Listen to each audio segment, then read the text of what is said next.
Yang belum like silahkan like, yang belum subscribe silahkan subscribe, yang nggak punya baju atau bajunya sobek-sobek silahkan beli baju. Linknya ada di deskripsi dan di komentar. Let's go.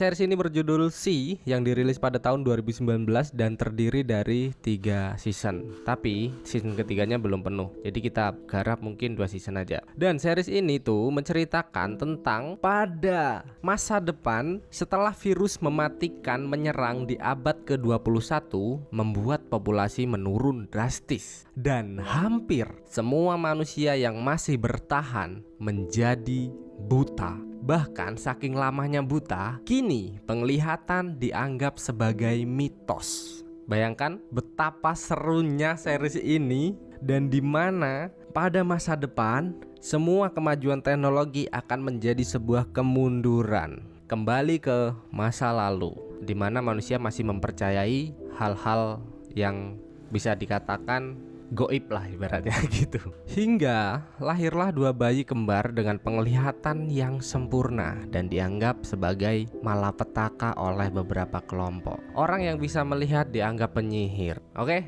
jadi segitu aja. Yang belum like silahkan like, yang belum subscribe silahkan subscribe, yang bajunya sobek-sobek silahkan beli baju. Mari kita simak bersama-sama.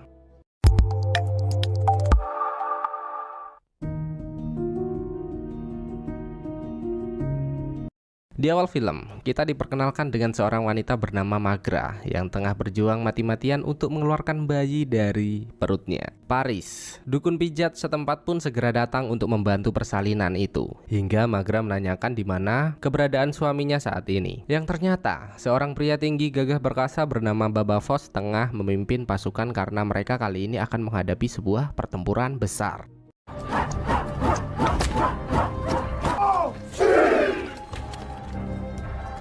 Meski tanpa indera penglihatan, namun dengan perkembangan zaman dan adaptasi yang baik, membuat mereka masih dapat beraktivitas dengan begitu baik, bahkan sempurna. Bahkan memiliki kemampuan bertarung yang begitu hebat. Setibanya di tembok pertahanan, Baba Voss pun meminta beberapa anggota yang mempunyai indera ke-8 untuk merasakan keadaan sekitar dan mencoba mencari tahu seberapa jauh jarak musuh mereka saat ini.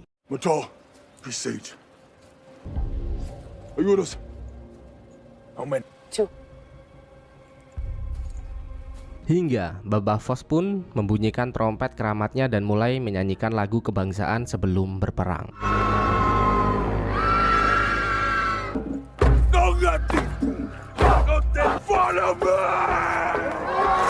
Di sisi lain juga terlihat sebuah kelompok yang dipimpin oleh Tamachi Jun, jenderal pemburu penyihir dari Ratu Ken, yang tengah mencari keberadaan seorang pria sesat yang dianggap meresahkan. Hingga tertangkaplah seorang pria dari suku Alkeni bernama Getterbex yang tertangkap dan membocorkan informasi terhadap mereka. Tak mau bertele-tele dan membuang waktu, Tamachi pun langsung menginterogasinya. Getterbex menceritakan bahwa beberapa bulan yang lalu ada seorang wanita tersesat di tengah badai salju dan meminta dirawat karena tengah hamil 3 bulan, korban Bang Toyib. Hingga kepala suku kami atau Baba Voss yang belum mempunyai keturunan pun memutuskan untuk merawat dan menikahinya. Dari awal kedatangannya, wanita itu tak pernah memberitahu siapa yang telah mengemprutnya. Namun wanita itu menggunakan sebuah kalung yang bertuliskan sebuah nama Jel Ramarel, dan mungkin itu nama orang sesat yang kalian cari, ucap Getter. Atas informasi itu, Tamachi pun segera mengutus beberapa pasukannya untuk menyerang. Begitu pula dengan kelompok Baba Voss yang mulai merasakan kedatangan mereka. Hingga ketukan 3 kali itu menandakan bahwa peperangan dimulai.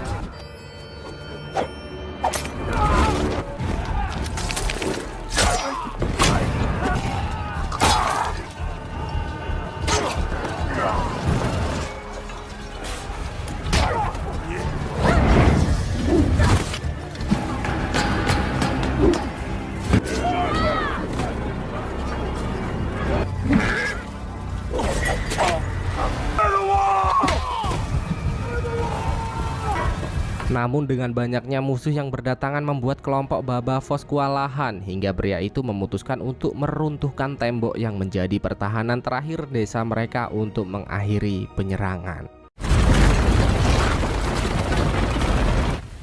Strong hate. Dengan runtuhnya tembok itu, beberapa anggota Baba Voss memberitahu bahwa masih banyak musuh yang berniat menyerang yang berlindung di balik suara air sungai. Maka dari itu Baba Voss segera kembali ke desa untuk menyusun pertahanan. Bersamaan dengan itu, Magra juga sudah begitu lega dengan kelahiran bayi kembarnya. Paris pun meminta Magra untuk menyebutkan nama dari ayah kandung bayi ini. Mengingat adat istiadat suku Alkeni harus memberi nama bayi seperti nama ayah kandungnya. Ternyata benar bahwa bayi-bayi itu merupakan benih dari Jel Ramarel, pria yang dianggap sesat karena memiliki penglihatan. Dan dengan hancurnya benteng utama mereka, Baba Voss pun meminta semua bekerja sama untuk memperbaiki pertahanan sebelum hujan ini selesai, karena ia sangat yakin bahwa setelah badai ini berlalu, penyerangan akan berlanjut. Tak lupa dengan istrinya. Di sela-sela ketegangan itu, Baba Voss menyempatkan diri untuk memastikan keadaan istrinya baik-baik saja. Baba Voss begitu senang karena hal inilah yang selama ini ia nantikan, mempunyai seorang istri dan kehidupan yang damai meskipun angge-angge orang-orang melu gawe melu momo.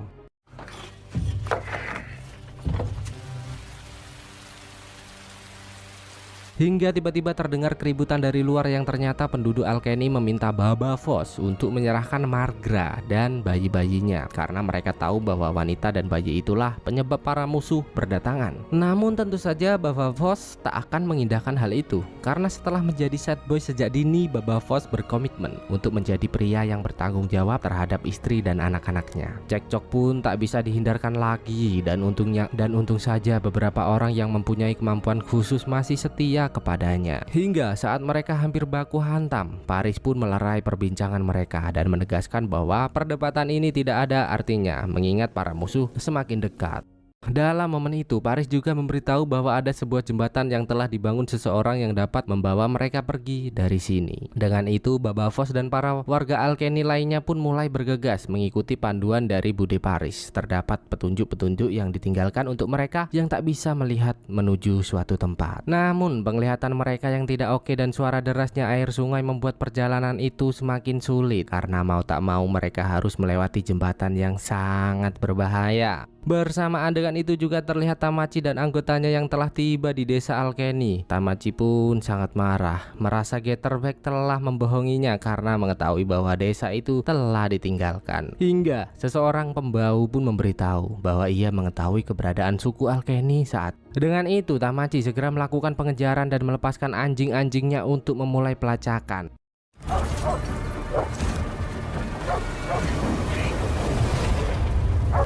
Untung saja, suara derasnya air membuat Tamachi tak menyadari keberadaan Baba Voss dan lainnya, hingga ia mengorbankan Getterbeck untuk memastikan keamanan jembatan tersebut. Gather back, Fear! Men.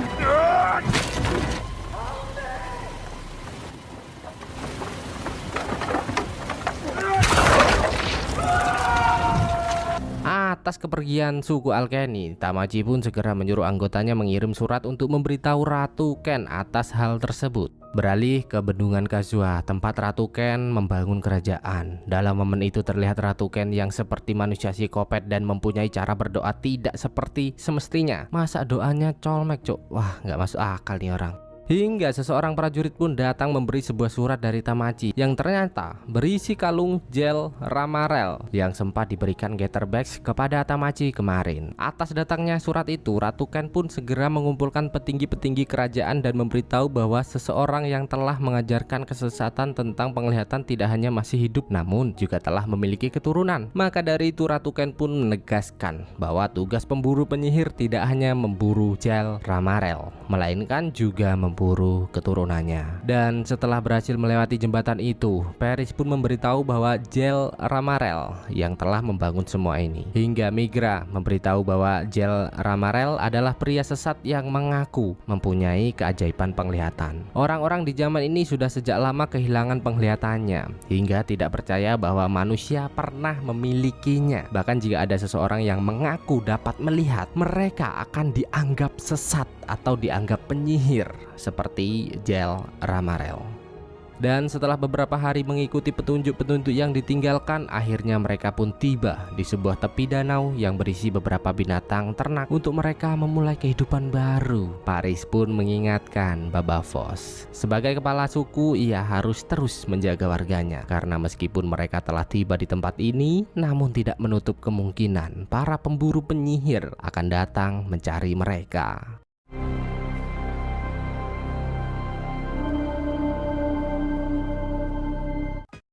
Yang belum like silahkan like, yang belum subscribe silahkan subscribe, yang nggak punya baju atau bajunya sobek-sobek silahkan beli baju, linknya ada di deskripsi dan di komentar. Let's go.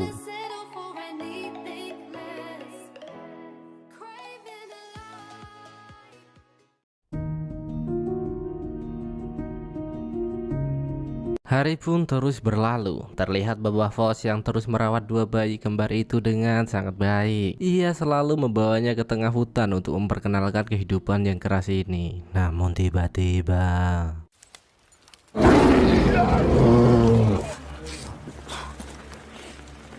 seekor beruang datang mengagetkannya dan membuatnya terjatuh. Baba Voss pun tak mau diam saja. Ia tak mau dua bayi kembar itu menjadi santapan beruang, dan adu mekanik pun tak dapat dihindarkan lagi.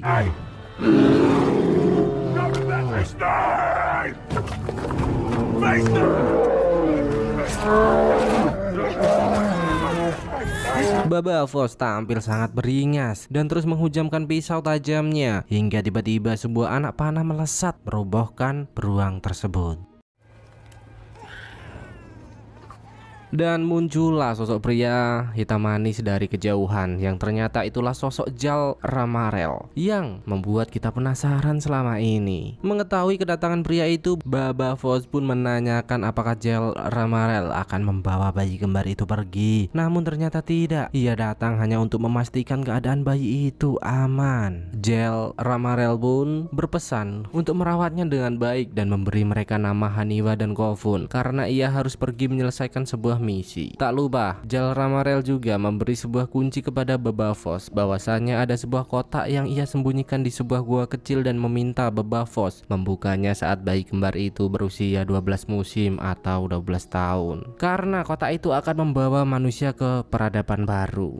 Tanpa mereka sadari, ternyata Getterbex mengetahui perbincangan mereka. Atas kejadian itu, Getterbex pun segera menemui saudarinya yang bernama Southerbeck dan kembali mengajaknya untuk mencari tahu apa yang tengah disembunyikan oleh Baba Voss. Di sini Getterbex bisa diceritakan menjadi seorang pengkhianat bukan tanpa alasan, karena menurut informasi dari Duta NT kadang-kadang ibu Getterbex tewas dihukum Baba Voss dan Paris pada saat itu. Awalnya Souter sudah tak mau membahas hal ini, namun Getterbex terus memaksa hingga Souter mengajaknya pergi ke tengah hutan menemui Shadow, sosok makhluk berlumuran abu vulkanik yang dapat mengelabuhi indera pembau agar keberadaannya tidak disadari. Di sana Southerbeck pun memohon kepada Shadow untuk mengikuti dan mencari tahu apa yang disembunyikan Baba Voss, dan ketukan mulut manja itu menjadi tanda bahwa Shadow bersedia untuk melakukannya. Dan setelah pertemuannya dengan Jel Ramarel, Baba Voss pun segera memberikan bayi-bayinya kepada Margra dan ia bergegas untuk mengambil kotak kecil yang sempat dibicarakan. Hingga setelah kotak itu berada di hadapan mereka, Baba Voss pun segera membukanya dan ternyata berisi sebuah miniatur kapal dan buku-buku, di mana hal itu dapat kita artikan bahwasanya dunia sangat luas dan buku sebagai sumber pengetahuan yang ternyata Shadow telah mengawasi mereka. Paris yang merasakan kejanggalan pun menyadari keberadaan makhluk itu dan meminta Baba Voss untuk memeriksanya. Namun sayang sekali Shadow telah pergi dan kini datang menemui Getterbex untuk menyampaikan apa yang telah ia ketahui. Atas berita itu Getterbex pun segera menemui Souter meskipun Shadow telah memberi mereka pesan. Namun nampaknya Shadow memberi keterangan palsu, hingga Gatherbacks pun mengatakan kepada Souter bahwa ia akan terus mengirim pesan melalui laut dan berharap pemburu penyihir menemukannya agar datang ke persembunyian ini. Goblok banget ini orang ya, udah aman-aman gitu loh ya, tapi ada aja di awal tadi juga iya cok dia. Ini orang ini bajingan udah diselamatin juga.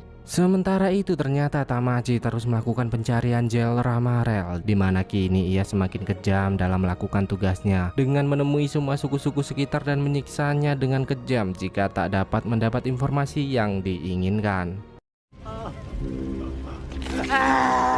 Majesty, I found them guilty of treason.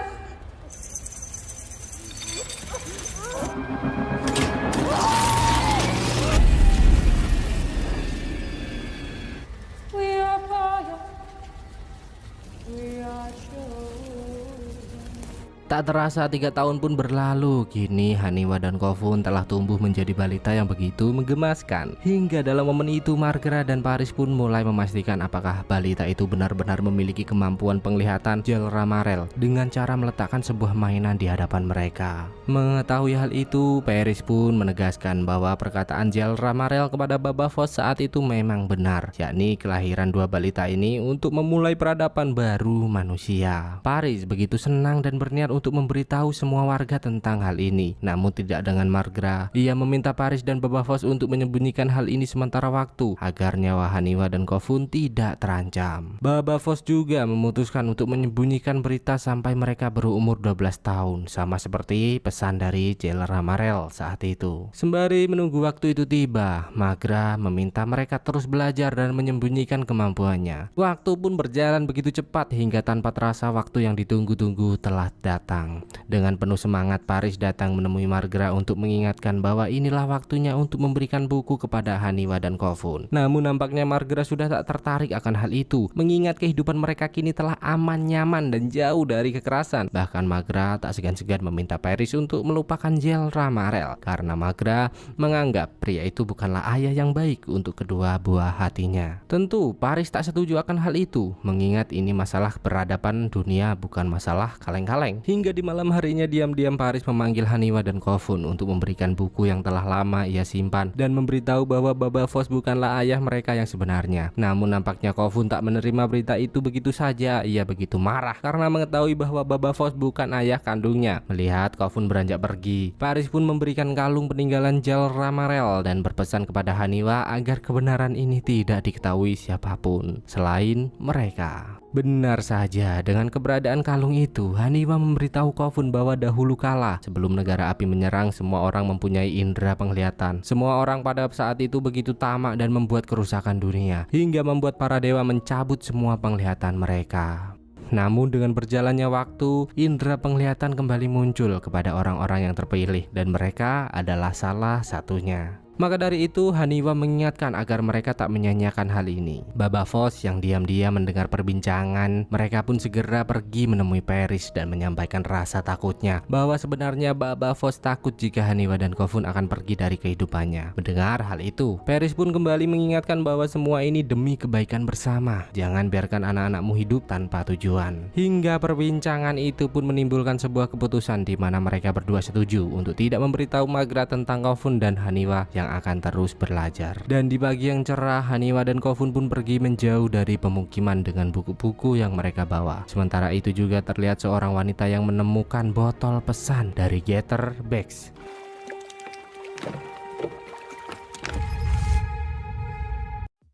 Yang belum like silahkan like, yang belum subscribe silahkan subscribe, yang nggak punya baju atau bajunya sobek-sobek silahkan beli baju. Linknya ada di deskripsi dan di komentar. Let's go.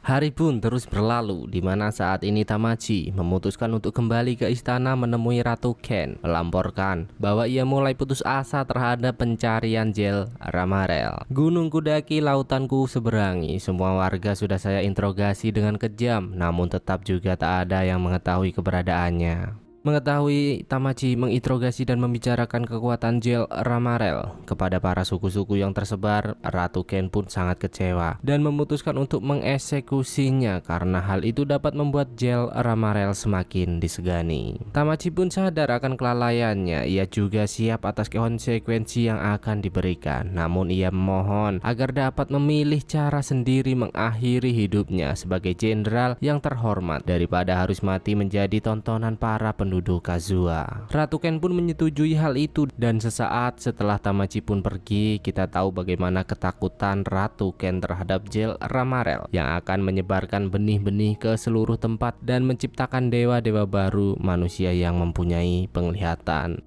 Bersamaan dengan itu juga terlihat suku Alkeni yang kini tengah melakukan sebuah pertemuan di mana saat itu Mama Siti memberitahu seluruh anggota Alkeni bahwa Southerbex telah melahirkan seorang iblis. Southerbex dan Getterbex pun sangat marah akan hal itu, menganggap bahwa Babavos, Paris dan Magra lah yang menyebabkan hal ini terjadi. Namun pada kenyataannya Mama Siti tahu bahwa semua ini terjadi karena sebuah kelompok kecil yang terlalu lama mendiami suatu tempat dan tidak menemukan darah baru untuk berkembang biak. Kentu sedarah maksud Tejo. Maka dari itu Mama Siti mengusulkan bahwa suku Alkeni harus mulai bergerak menuju festival mencari darah baru, mengawinkan penduduknya dengan penduduk luar agar hal itu tak terulang kembali. Babavos pun menolak hal itu karena ia menganggap bahwa inilah satu-satunya tempat mereka untuk berlindung. Mama Siti tak menyerah dan setelah pertemuan itu selesai, ia memberitahu Babavos bahwa mereka akan benar-benar pergi meskipun tanpa dirinya. Mengetahui hal itu, Paris menyarankan Babavos untuk mengikuti kemauan Mama Siti karena jika suku Alkeni pergi tanpa dampingannya, sudah pasti akan membuat pemburu penyihir mengetahui lokasi perlindungan mereka. Begitu juga dengan Magra yang menegaskan bahwa itulah satu-satunya cara membuat putra-putri mereka tetap aman.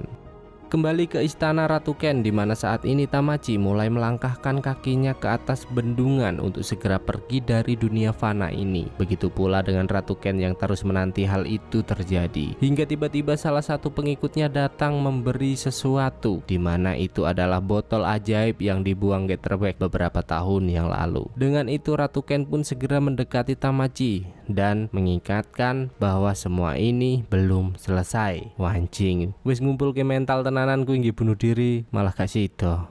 Sementara itu Babavos dan lainnya mulai prepare untuk menghadiri festival. Magra dan Kofun yang mengetahui hal itu pun ingin ikut serta bersama mereka. Namun Magra menolaknya dengan tegas mengingat tempat di luar sana adalah tempat yang sangat berbahaya. Merasa keinginannya tak diindahkan, Haniwa mulai mengeluarkan kata-kata kasar di sana yang tentu hal itu membuat Babavos tak menyukai hal tersebut. Sebagai ayah yang baik, Babavos mengingatkan Haniwa agar tidak besar kepala atas penglihatan yang dimilikinya. Tak lupa ia juga meminta agar selalu menutupi kelebihan yang ia miliki sampai semua benar-benar terkendali. Setelah perdebatan itu, Babavos dan beberapa penduduk suku Alkeni pun memulai perjalanan dan siapa sangka Haniwa dan Kofun nekat mengikuti mereka meskipun telah dilarang. Setelah melewati hutan rawa dan rumput tetangga, akhirnya mereka pun tiba di sebuah tempat. Dan pada saat inilah Haniwa dan Kofun begitu terkejut melihat banyaknya suku buta yang terkumpul untuk melakukan perdagangan dan pertukaran benih bibitan unggul. Hingga tiba-tiba Haniwa dan Kofun melihat suatu hal tak lazim, di mana ada seorang pendeta yang hendak mengeksekusi beberapa orang yang dicurigai sebagai penyihir atau mempunyai penglihatan. Mengetahui hal itu, Haniwa berusaha menghentikannya, namun tentu Kofun segera melarang hal itu karena sudah pasti akan membuat identitas mereka terbongkar. Dengan adegan yang tak patut dipertontonkan itu, Kofun pun merasa mual dan memutuskan untuk pergi menjauhi kelompok. Hingga tiba-tiba beberapa pria sangar datang mendekatinya yang ternyata pemburu budak tengah mencari mangsa. Sementara itu, para suku-suku buta tengah sibuk dengan acara mereka masing-masing, di mana malam ini adalah malam mereka untuk melakukan perkawinan massal. Cocok tanam diam-diam, tidak bos. Cocok tanam 1 RT serempak lebih epic anjay. Hingga keesokan harinya Haniwa terbangun setelah mendengar seorang perempuan yang tengah mencari anaknya. Dengan hal itu Haniwa sadar bahwa Kofun tengah dalam bahaya, terlebih saat ia mendengar isu pemburu budak yang berkeliaran. Maka dari itu ia nekat menemui Baba Voss dan Magra untuk memberitahu hal tersebut. Magra dan Baba Voss pun begitu panik dengan segera mengajak Paris untuk melakukan pencarian. Dengan mengandalkan penglihatan Haniwa, mereka terus menelusuri jejak-jejak yang tertinggal. Hingga ada sebuah momen di mana Haniwa melihat sebuah pesan dari Kofun yang meminta mereka untuk terus menyusuri jalan ini. Haniwa pun segera memberitahu mereka dan tentu saja hal itu membuat Magra sadar bahwa putra-putrinya selama ini telah mengenyam bangku sekolahan. Magra sebenarnya sangat marah mengetahui hal itu, namun ia tetap mencoba sabar karena ada putranya yang harus diselamatkan. Dan ternyata benar, kini Kofun dibawa kelompok pemburu budak ke sebuah tempat penampungan sebelum diperjualbelikan. Hingga mereka dikumpulkan di sebuah tempat untuk menunggu para pembeli datang.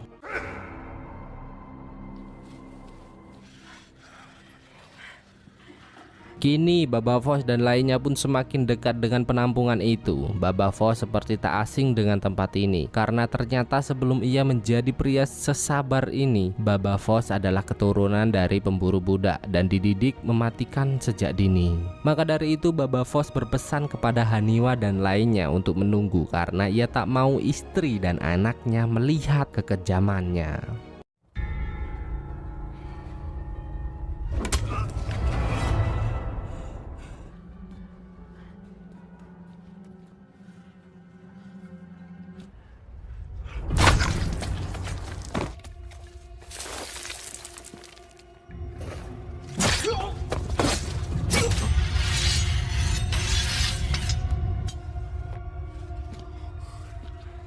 Close your eyes.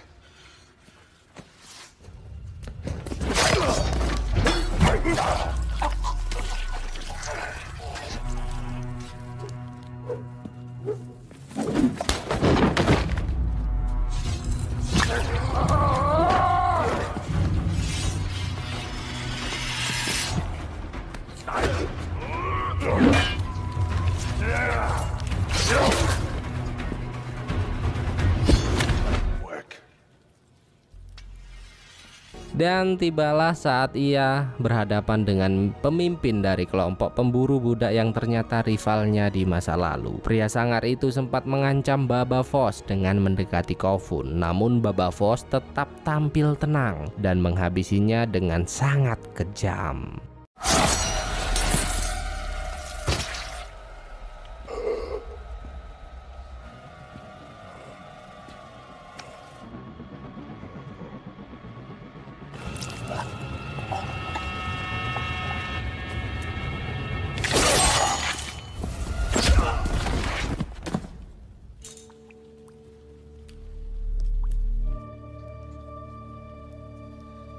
Hingga Haniwa pun datang menyelesaikan pertarungan tersebut.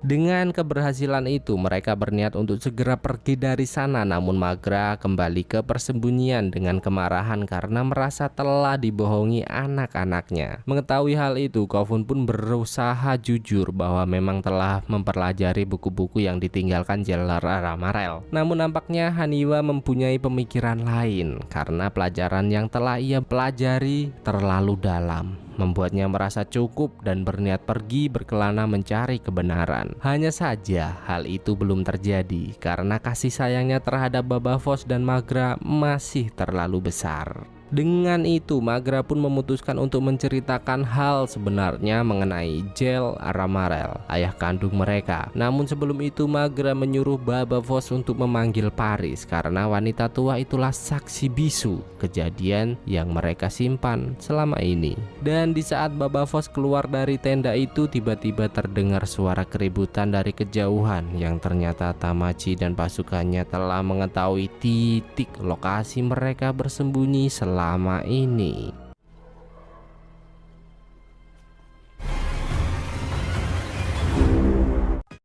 Yang belum like silahkan like, yang belum subscribe silahkan subscribe, yang nggak punya baju atau bajunya sobek-sobek silahkan beli baju, linknya ada di deskripsi dan di komentar. Let's go.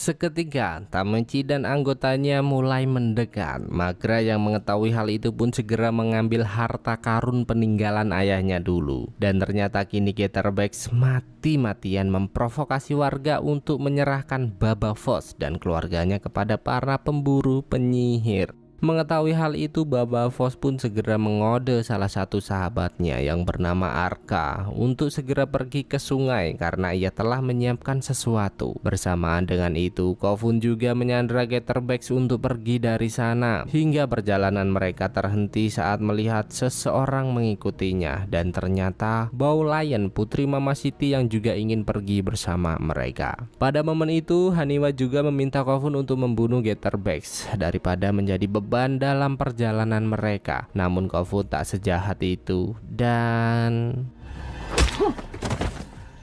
apa nggak dibunuh aja ya, masih dibiarin hidup. Setibanya di tepi danau, semua pun bingung harus kemana lagi mereka. Namun Baba Voss terus meminta mereka untuk menuruni sungai yang ternyata Baba Voss telah menyiapkan sebuah perahu karena ia tahu hal ini akan terjadi. Kembali ke suku Alkeni di mana Tamichi telah tiba di sana. Mama Siti memohon pengampunan terhadap Tamachi untuk tak menyakiti mereka. Namun pria itu tak peduli lagi dengan sambutan ramah para suku Alkeni dan menghunus Mama Siti ketika tak mau memberitahu keberadaan keturunan Jel Ramarel saat ini. Hingga tiba-tiba Getterbex datang memberitahu mereka bahwa Baba Voss dan lainnya telah kabur melalui jalur sungai. Tak mau membuang-buang waktu, Tamachi pun segera mengerahkan pasukannya untuk bergegas hingga pada akhirnya para pemburu penyihir mengepung mereka.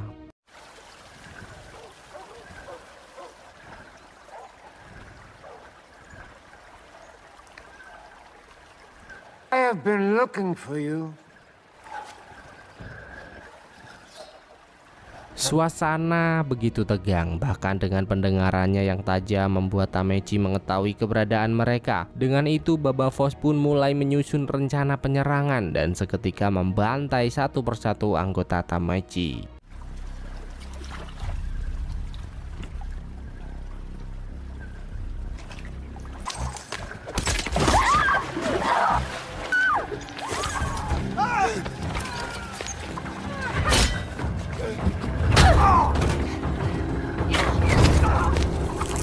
Haniwa pun tak diam saja, ia juga terus membantai manusia-manusia yang berusaha mendekati sampan. Namun dengan banyaknya anggota Tamachi, akhirnya Arca dan satu pengikut Baba Voss harus menjadi korban kebrutalan untuk mengalihkan perhatian.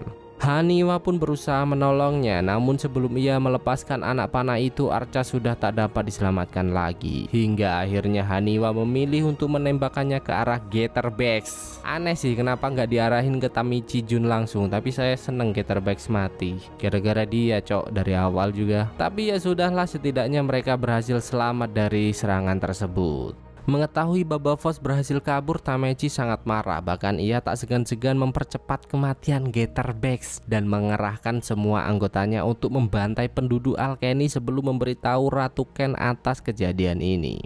Dan dalam pelarian itu Paris kembali memberikan sebuah pesan yang ditinggalkan oleh Jel Ramarel kepada Kofun, di mana surat itu berisi tentang rintangan-rintangan yang akan mereka hadapi untuk menuju Lavendel, tempat Jel Ramarel menunggu kedatangan mereka untuk membangun kerajaan baru. Margra pun tak menerima isi dari surat itu. Semakin jauh mereka pergi, maka akan semakin berat pula rintangan yang harus dihadapi. Meskipun begitu, Haniwa tetap ngotot untuk melanjutkan perjalanan. Begitu pula dengan Kofun yang tak mau terus-menerus sembunyi dalam ketakutan. Dengan itu Baba Voss tak mau mengambil keputusan sepihak dan meminta mereka untuk memungut suara demi untuk menentukan pilihannya. Awalnya Haniwa melarang Baulayan untuk menggunakan hak pilihnya karena ia merasa bahwa Baulayan tak ada sangkut pautnya dalam masalah ini. Namun di tengah perdebatan mereka, ternyata wanita itu memilih untuk mengikuti Kofun dan Haniwa apapun yang terjadi. Beralih ke istana Ratu Ken, dengan datangnya kabar dari Tamaji, Ratu Ken mengadakan rapat parlemen di mana dalam rapat itu Ratu Ken memberitahu tentang keturunan Jewel Ramarel yang berhasil kabur. Mengetahui hal itu, para staf pun sangat marah dan merasa semua ini tak ada gunanya. Sudah sekian lama pencarian dilakukan namun tak ada hasilnya dan hanya memperbesar pengeluaran. Ada beberapa staf yang meminta pencarian itu dihentikan, namun Ratu Ken menolak dan menegaskan bahwa mereka harus mengirim pasukan lebih banyak untuk mengatasi hal ini. Setelah perdebatan itu, ternyata staf Ratu Ken yang bernama Lady Anne dan Lord Dun berniat untuk melengsarkannya karena mereka menganggap jika semua ini terus dibiarkan akan membuat para rakyatnya semakin tersiksa. Namun ternyata Shadow, pengikut setia Ratu Ken, mengetahui semua pembicaraan mereka dan segera menemui Ratu Ken untuk memberitahu bahwa semua anggota parlemen telah berencana untuk menyingkirkannya. Who whispers, Lady Anne? Lord Doom. Benar saja, tak berselang lama Lady Anne tiba-tiba mengundangnya untuk bersenang-senang bersama, di mana saat itu ternyata Lady Anne dan Lord Dun berniat untuk membunuhnya. Awalnya Ratu Ken pura-pura bodoh, namun tentu tak sebodoh itu. Dan You can go first. setelah menempuh perjalanan yang begitu jauh, Baba Voss dan lainnya pun memutuskan untuk beristirahat di sebuah tepi danau. Meski keadaan Maghra tidak begitu baik, namun ia tetap berperilaku baik terhadap Haniwa dan menghabiskan waktu dengan berbincang bersama. Dan sesaat setelah Haniwa pergi, Maghra kembali memeriksa kantung kecil peninggalan ayahnya agar benar-benar aman. Namun setelah hari mulai gelap, mereka tak menyadari bahwa ada sosok misterius yang mengintai mereka. Hingga di pagi harinya, semua begitu panik setelah mengetahui semua barang mereka telah hilang. Maghra pun sangat cemas akan hal itu dan meminta Baba Voss untuk mencari sampai menemukannya. Namun tentu Baba Voss menolak dan mengajaknya untuk segera melanjutkan perjalanan karena kini mereka sudah tidak mempunyai apa-apa lagi untuk bertarung. Hingga tiba-tiba Kofun dan Haniwa melihat sosok misterius dari kejauhan yang mengawasinya.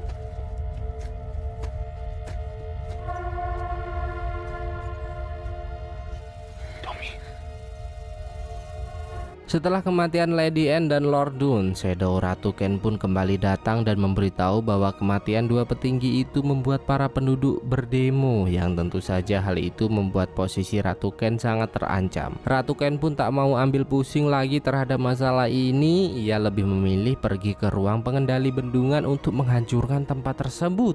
Seketika langit gonjang ganjing, tembok mulai retak, hubungan dia semoga juga retak dan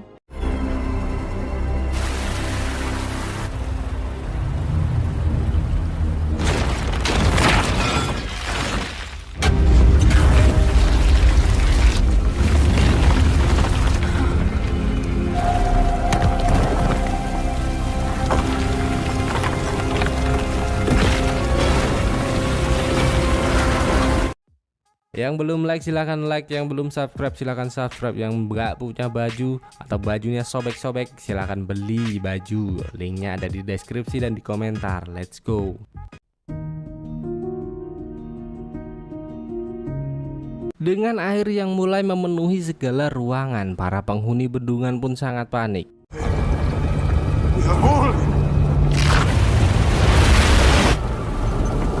Bersamaan dengan itu, Ratu Ken beserta Nire juga mulai bergegas untuk pergi menyelamatkan diri. Hingga bendungan itu pun hancur dan menyapu semua penduduk di sana.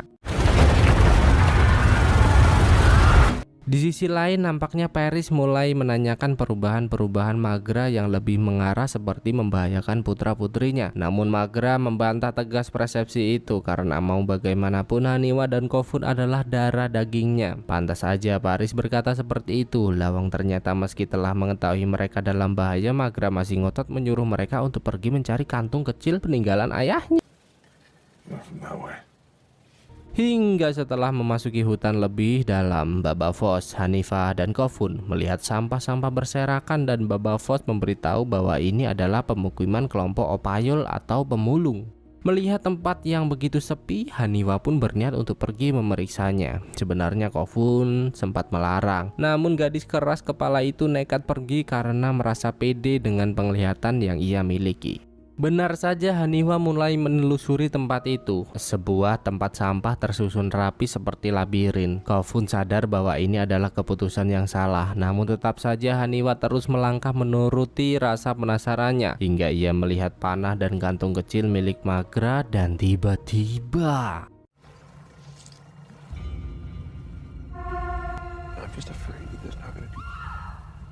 Mendengar teriakan itu, tentu Kofun dan Babafo segera bergegas menyusulnya. Dan ternyata kini Haniwa telah terbaring lemas tak sadarkan diri. Hingga sosok misterius yang mencuri semua barang-barang milik mereka kembali muncul melakukan penyerangan. Dengan itu Kofun pun berusaha melawan, namun pria itu terlalu kuat. Maka dari itu Babafo segera maju menggantikannya bertarung.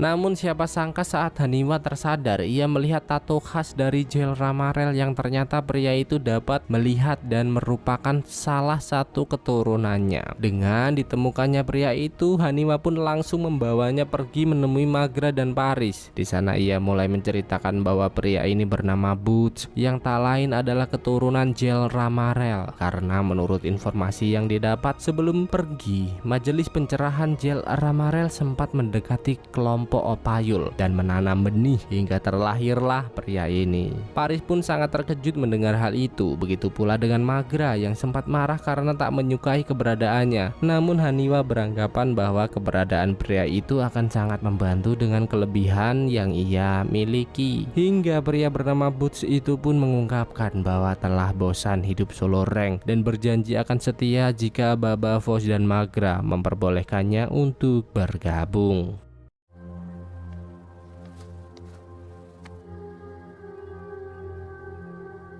Dan ternyata kini perjalanan Ratu Ken tak semulus yang diharapkan. Selain jauh dari zona nyaman, banyak sekali kesusahan yang ia rasakan. Bahkan saat ini ia sampai rela menahan lapar karena terbatasnya persediaan. Hingga saat memanggil kusir penunggang delman istimewanya, ia sadar bahwa ada suatu hal yang telah terjadi. Dan tiba-tiba...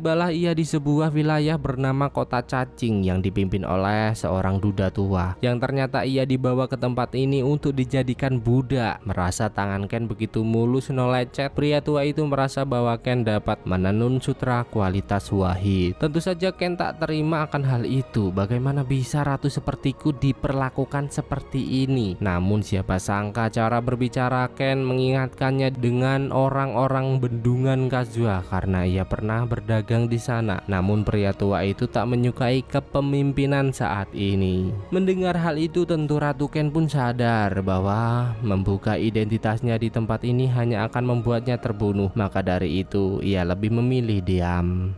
Sementara itu Babafo dan lainnya pun datang menemui Kofun yang tengah menyiapkan perahu untuk mereka melanjutkan perjalanan. Namun sialnya air yang surut membuat perjalanan mereka tertunda. Hingga siapa sangka salah satu prajurit pemburu penyihir telah mengetahui keberadaan mereka.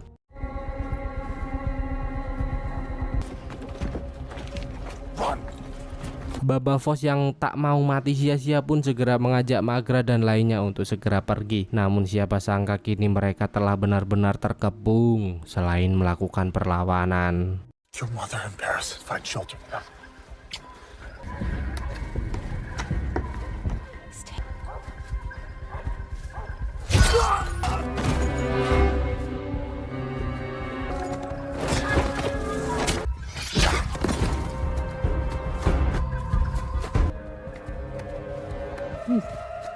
Took her? Hingga tiba-tiba terdengar teriakan dari Paris. Begitu cemas yang ternyata Magra telah menghilang. Babafo pun sangat marah mengetahui hal itu. Bahkan ia sempat berpikir bahwa Magra telah tertangkap. Namun tidak, ternyata wanita itu malah pergi menemui Tamachi untuk melakukan sebuah negosiasi. Tamachi pun mulai menuruni kudanya dengan sangat hati-hati, bahkan hampir menebasnya. Namun seketika kita dibuat syok saat mengetahui bahwa Magra adalah adik dari Ratu Ken dan kantung kecil peninggalan ayahnya ternyata berisi sebuah tanda pengenal pemimpin istana Bendungan Kazuha. Dan Give homage!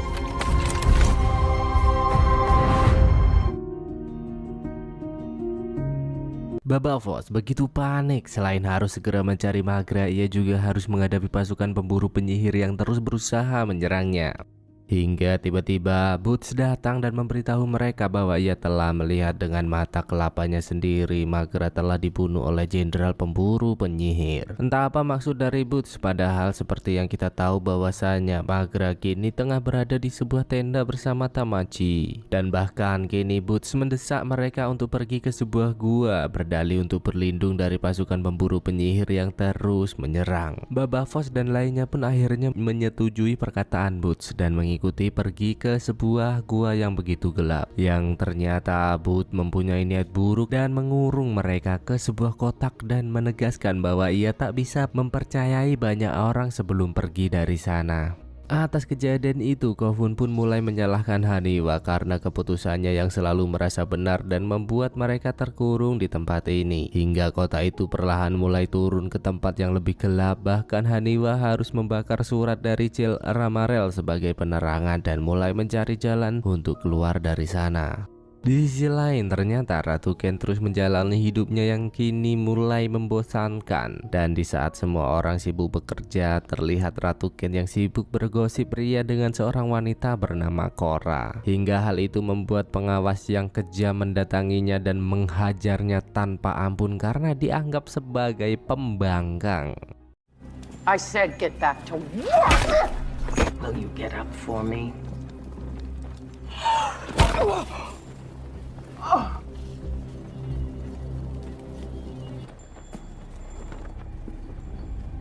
Dan kini Tamachi pun mulai mengorek informasi tentang Maghra dan menanyakan bagaimana ia bisa bertahan padahal ia telah divonis mati setelah Jel Ramarel membawanya pergi. Sebelum menjawab pertanyaan itu, Maghra meminta Tamachi untuk tidak menyakiti Baba Voss dan lainnya. Ia ingin keluarganya datang dalam keadaan sehat tak tersentuh sedikit pun. Benar saja, setelah Tamachi menyetujui hal itu, Maghra mulai menceritakan bahwa semua dimulai ketika pemimpin benteng Kazuha atau ayah Maghra dan Ratu Ken sekarat. Ratu Ken memperlakukan Maghra dengan baik dan berjanji akan selalu menjaganya. Namun semuanya berubah setelah ayah mereka merasa bahwa Maghra lah yang pantas untuk melanjutkan kepemimpinan. Ratu Ken yang dipenuhi ambisi untuk berkuasa tentu sangat marah dan mengambil secara paksa kepemimpinannya. Sebenarnya Maghra sempat meminta para penduduk Kazuha untuk menurunkan Ratu Ken saat itu. Namun sayang sekali usahanya gagal sehingga ia lebih memilih pergi menyelamatkan diri bersama Jel Ramarel yang sebenarnya calon suami Ratu Ken yang lebih memilih untuk berevolusi. Oh begitu jadi ceritanya. Dan sejak peristiwa itulah Jel Ramarel memutuskan merubah dunia, menyebarkan benih untuk menciptakan manusia yang mempunyai penglihatan sempurna. Mendengar nama Jel Ramarel, Tamachi pun kembali teringat dengan tugasnya dan menanyakan keberadaannya saat ini. Namun tentu Maghra tak bisa menjawab pertanyaan itu mengingat mereka telah LDR sejak lama. Maghra juga menanyakan apakah Tamachi akan melepaskan keturunan Jel Ramarel jika mereka datang. Namun Tamachi tak menjawab pertanyaan itu dan berlalu begitu saja.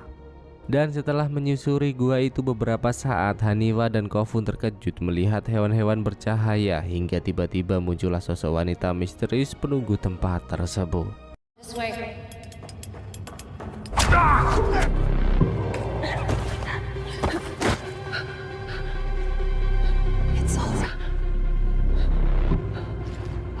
Hingga saat tersadar, mereka begitu cemas karena telah terkurung di sebuah ruangan. Namun Baba Voss sebagai kepala keluarga pun segera menenangkan mereka. Mungkin benar mereka telah terkurung, namun setidaknya masih hidup. How long do you think we can hold together in here? Bersamaan dengan itu, setelah apa yang mereka lalui bersama, nampaknya Korra dan Ratu Ken mulai terlihat akrab. mereka tak segan-segan berbagi cerita mengenai kehidupan mereka sebelum terperangkap di tempat ini. Dengan itu Ratu Ken pun tak segan-segan memberitahu identitas aslinya, di mana ia adalah Ratu Ken, penguasa dari bendungan Kazua. Saya kira semua akan berjalan manis seperti apa yang direncanakan, namun ternyata tidak, karena pada kenyataannya Korra mendekati Ratu Ken dan memberitahu semua hal yang ia ketahui. Tentu saja mengetahui salah satu tahanannya adalah seorang ratu, pria tua itu sadar bahwa ia bisa mendapatkan tebusan ke Jenderal Tamachi dengan jumlah yang fantastis. Dan sebelum mengutus salah satu pengikutnya, pria tua itu pun mengambil sebuah chipset yang tertanam pada tubuh ratu. Anjay nggak tuh? Chipset cok, bajingan. Karena pria tua itu tahu bahwa setiap pemimpin Kazua yang tewas akan menurunkan chipset Snapdragon 866-nya yang tertanam di bawah kulit sebagai tanda pengenal. Thank you for this. Kembali ke Baba Voss, di mana saat ini wanita misterius itu kembali datang mendekati mereka. Menyadari hal itu, Baba Voss pun berniat untuk segera menghabisinya. Namun wanita itu menyampaikan bahwa kedatangannya untuk menjelaskan sesuatu, di mana ia mulai memperkenalkan diri sebagai Dalium, salah satu penghuni gua yang telah lama terjebak di tempat ini. Namun meskipun terjebak, Dalium dan penghuni lainnya merasa bahwa tempat ini adalah tempat yang paling nyaman dan tak bisa disentuh oleh orang luar, sehingga para kaum yang memutuskan untuk tidak membiarkan orang yang masuk ke tempat ini keluar dengan selamat. Di sana Dalium juga mengatakan bahwa ia percaya kepada Baba Voss dan lainnya bahwa mereka benar-benar terjebak, karena Dalium juga pernah mengalami hal yang sama. Dan parahnya lagi, ternyata Boots terlahir dari hubungan gelap Dalium dan Jel Ramarel saat itu, di mana kelahirannya dianggap suku Apayal sebagai kutukan karena Boots mempunyai penglihatan. Sejak saat itu Boots diperlakukan dengan kasar, selalu dikucilkan, yang secara tidak langsung mendidiknya menjadi psikopat mematikan. Makanya jangan membuli ya kalian ya, nanti kalau orang yang kalian bully jadi psikopat, nanti kalian yang mati. Stop bullying. Kembali ke topik utama, di mana sebenarnya para penghuni gua tak pernah mengizinkan orang yang telah memasuki gua ini untuk keluar. Namun kali ini Dalium merasa kebenaran harus segera ditegakkan, hingga wanita itu diam-diam memberitahu jalan keluar untuk mereka. Dengan hati-hati, Dalium dan keluarga Baba Voss menelusuri gua itu dan secara perlahan melewati para tetua penghuni gua yang tengah duduk bersama. Namun sayangnya rencana mereka terbongkar karena para tetua di sana menyadari rencana pelarian mereka. Mengetahui hal itu, Baba Voss pun menyuruh Paris, Bolian, Haniwa, dan Kofun untuk segera menaiki lift. Sementara itu Baba Voss akan berusaha menaikkan mereka dan menahan para penghuni gua yang menyerang. Benar saja, para penghuni gua mulai berdatangan hingga baku hantam tak bisa dihindarkan lagi.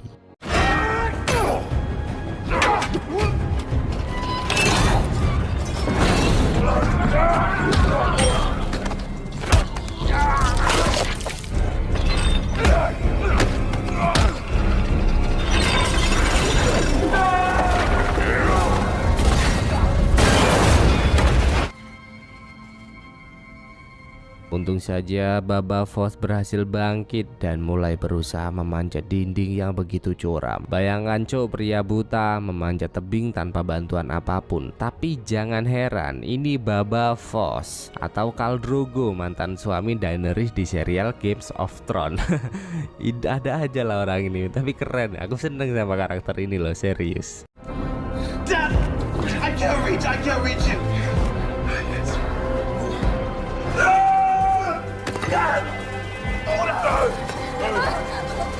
Please hold on.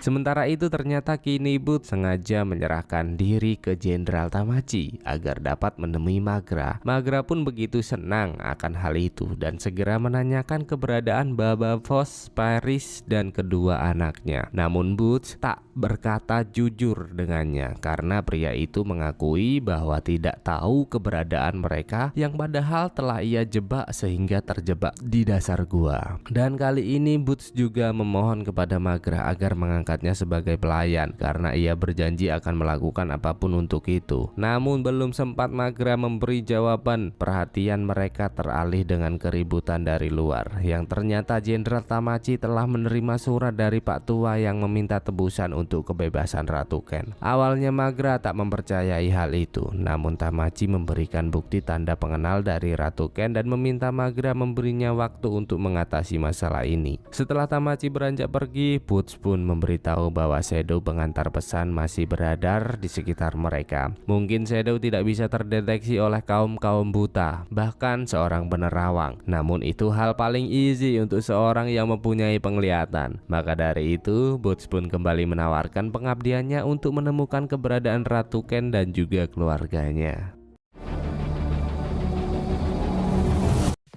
Yang belum like silahkan like, yang belum subscribe silahkan subscribe, yang nggak punya baju atau bajunya sobek-sobek silahkan beli baju. Linknya ada di deskripsi dan di komentar. Let's go.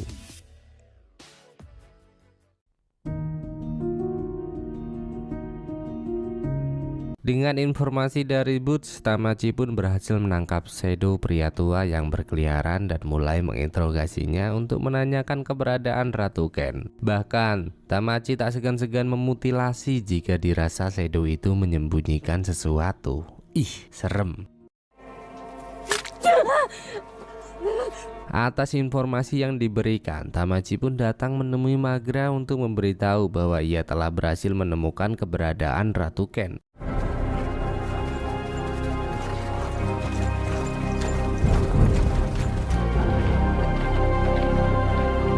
Sementara itu nasib Ratu Ken benar-benar buruk, di mana ia selalu disiksa, diperlakukan kasar di sana. Dan pria tua itu juga tak segan-segan menegaskan bahwa sebelum mendapat apa yang ia inginkan, Ratu Ken akan terus merasakan hal itu. Ratu Ken pun begitu muak dengan siksaan-siksaan ini, namun mau bagaimana lagi, ia tak bisa berbuat apa-apa selain pasrah. Kini Baba Voss dan lainnya pun terus melanjutkan perjalanan membelah bukit tinggi, salju yang luas, melewati deretan lavender seperti arahan dari Jel Ramarel. Hingga tiba-tiba Paris mencium sesuatu yang begitu menyengat, yang ternyata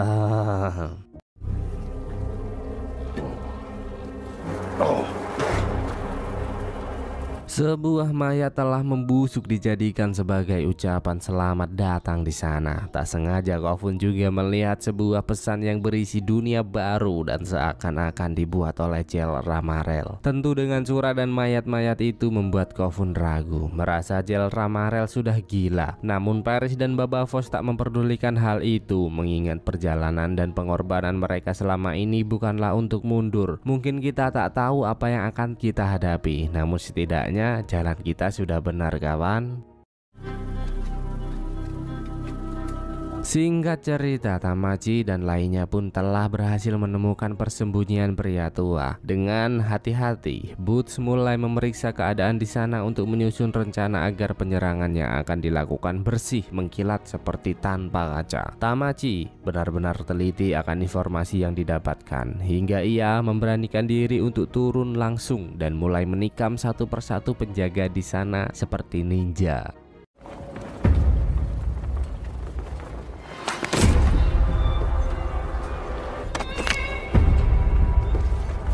Guards!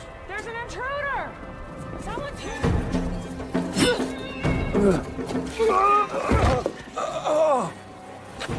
You think I would tell her who I am without...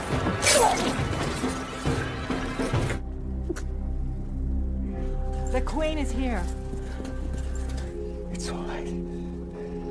You're safe. Misi penyelamatan itu pun begitu cepat, dan dengan keadaan Ratu Ken yang begitu parah, Tamachi memanggilkan seorang tabib untuknya sebelum melanjutkan perjalanan. Siapa sangka ikatan darah itu begitu kuat sehingga Ratu Ken sadar bahwa orang yang akan mengobatinya adalah Magra, saudarinya sendiri. Merasa canggung akan momen itu, Magra pun berniat pergi, namun Ratu Ken menghentikannya untuk memberitahu bahwa kini Kazuha telah tiada. Mendengar hal itu, Tamachi sangat marah, mengingat ratusan prajurit yang yang bersamanya selama beberapa tahun terakhir selalu merindukan rumah. Kazualah yang membuat mereka tak bertahan dan keluargalah yang membuat mereka mempunyai tujuan hidup. Kini apa? Kau hancurkan begitu saja karena alasan mempertahankan dinastimu. Namun nampaknya segala penyiksaan yang telah ia lewati tak membuatnya sadar karena sampai saat ini ia ngotot bahwa keputusannya sudah benar dan juga menegaskan bahwa ia adalah ratu yang bisa melakukan apapun yang ia mau.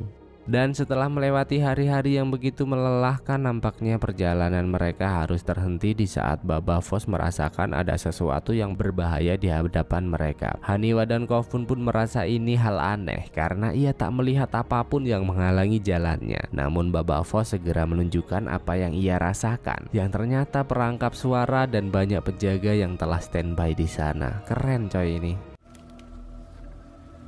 Sound traps. Point to them.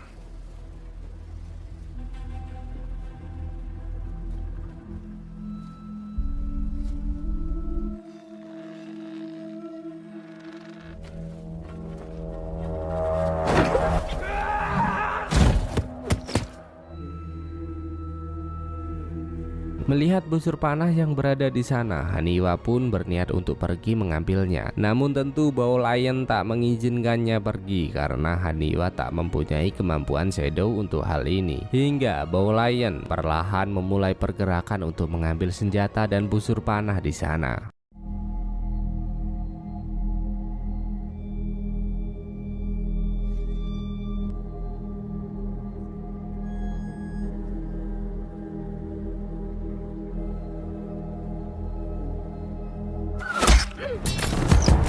Sayang sekali anak panah yang terjatuh membuat pergerakannya terlacak. Namun siapa sangka karena hal itu para penjaga menyadari keberadaan Haniwa dan Kofun, yang ternyata mereka ditugaskan di tempat ini untuk menyambut kedatangan mereka berdua. Mengetahui hal itu, Kofun pun sangat marah karena ia tak akan pergi jika Baba Voss, Paris dan Baolion tak berada di sisinya. Namun tetap saja penjaga itu menegaskan bahwa tak ada yang dapat menyeberangi jembatan majelis pencerahan selain Haniwa dan Kofun. Dengan itu Baba Voss pun sadar bahwa inilah saatnya mereka berpisah karena pengorbanan dan lelah yang telah mereka rasakan tak bisa dilupakan begitu saja. Tak lupa Paris juga berpesan kepada Haniwa dan Kofun agar selalu menggunakan penglihatannya dengan baik dan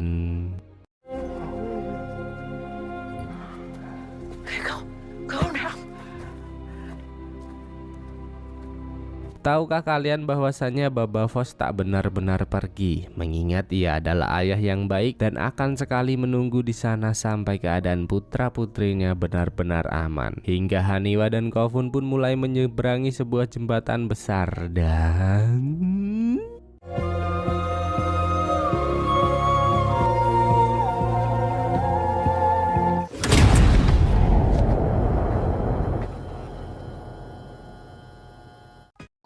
yang belum like silahkan like, yang belum subscribe silahkan subscribe, yang nggak punya baju atau bajunya sobek-sobek silahkan beli baju. Linknya ada di deskripsi dan di komentar. Let's go.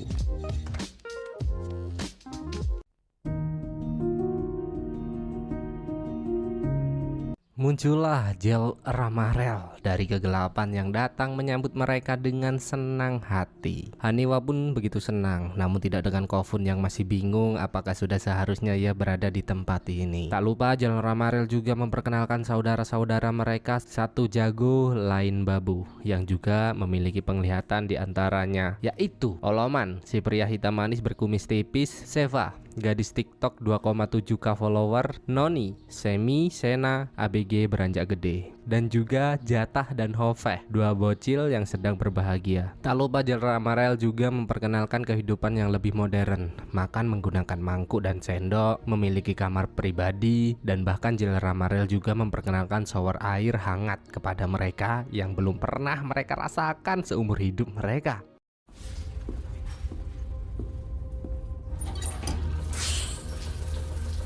Dan setibanya di perkemahan, Tamachi pun menyuruh Boots untuk terus menjaga Archa. Sementara itu ia akan pergi menemui Magra yang ternyata untuk menyampaikan keresahan hatinya, dimana dengan berita hancurnya Kazuha sudah pasti akan membuat para prajurit memberontak dan tak akan mematuhi perintah lagi. Tamachi benar-benar khawatir akan hal itu, dan satu-satunya jalan ialah meminta Ratu Ken turun dari tahta dan Magra segera naik menggantikannya. Atas saran itu, Magra pun bergegas menemui Ratu Ken dan meminta persis seperti apa yang disampaikan Tamachi Jun.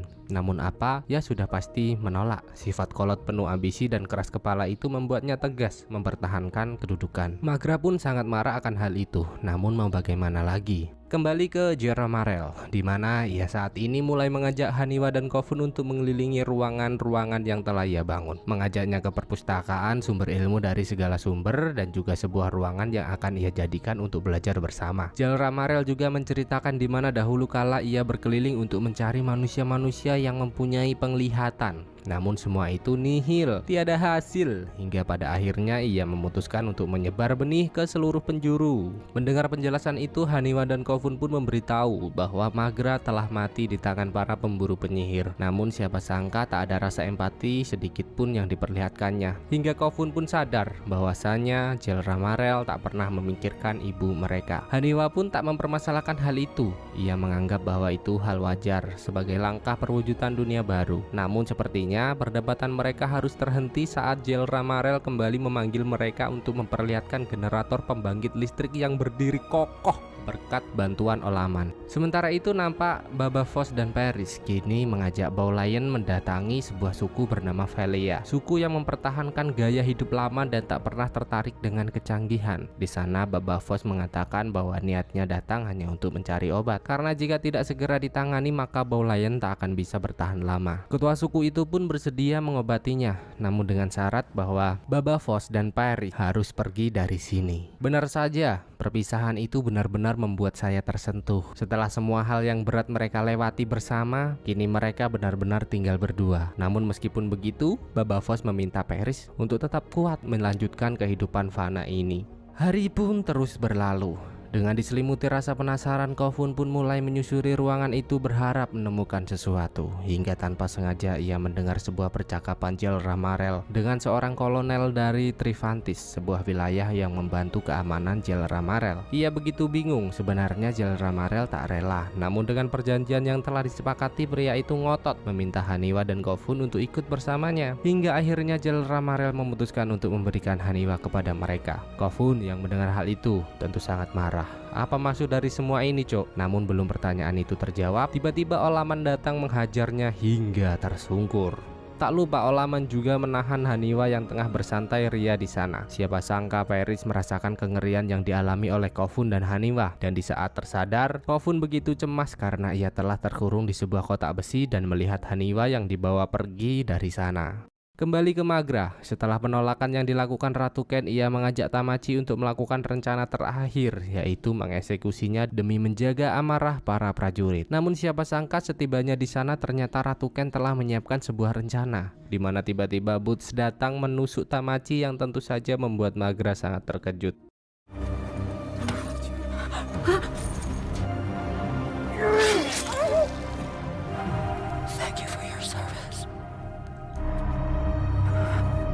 Kembali ke Jeol Marel, di mana dengan pemberontakan Kofun, pria itu merasa sangat muak dan tak segan-segan meminta prajurit untuk mengeksekusinya. Kofun pun pasrah tak bisa berbuat apa-apa hingga para prajurit itu membawanya keluar dan tiba-tiba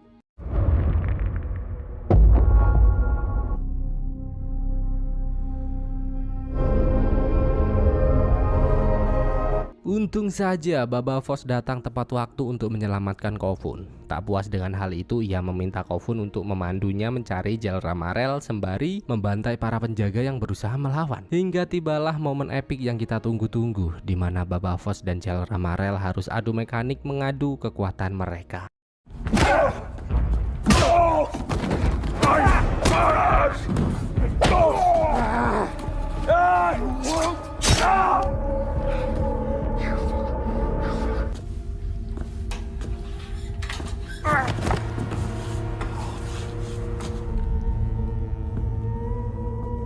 hingga Kofun mulai mematikan generator pembangkit listrik yang tentu saja membuat Jel Ramarel ke dunia manusia buta atau gelap gulita.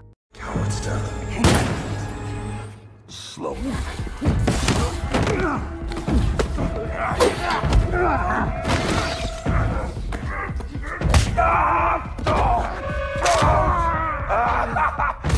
You did this.